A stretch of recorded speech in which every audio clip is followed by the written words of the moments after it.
महिला दिन आहे, त्यानिमित्ताने आपण त्यांच्यासोबत बोलूया. काय सांगणार ताई तुम्ही महिला दिनाविषयी?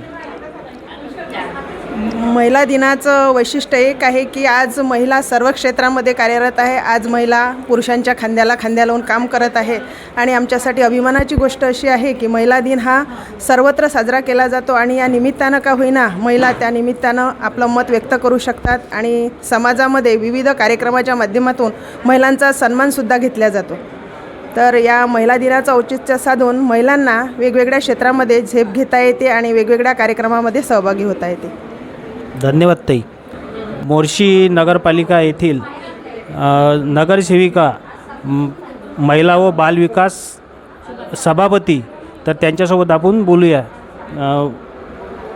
काय सांगणार ताई तुम्ही? नमस्कार. मी जयश्री अजय आगरकर, मोर्शी नगरपालिकेची नगरसेविका आहे. सगळ्यांना सगळ्यात पहिले 8 मार्च म्हणजेच महिला दिनाच्या खूप खूप शुभेच्छा. मला असं वाटते की सावित्रीबाई होत्या त्याच्यामुळे आपण इथे आहे. सावित्रीबाई जर नसत्या तर आपण कोणीच इथे नसतो.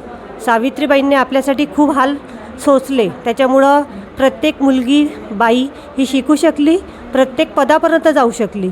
नाहीतर मूल आणि चूल एवढंच बाईंचं काम राहिलं असतं. पण आता तसं नाही. बाई प्रत्येक क्षेत्रात आहे. ती एक कलाकार पण आहे, ती राजकारणात पण आहे, ती आई पण आहे, तशीच एक बहीण पण आहे.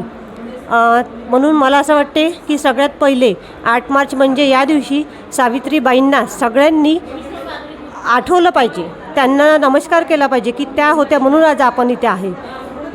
थँक्यू. धन्यवाद ताई.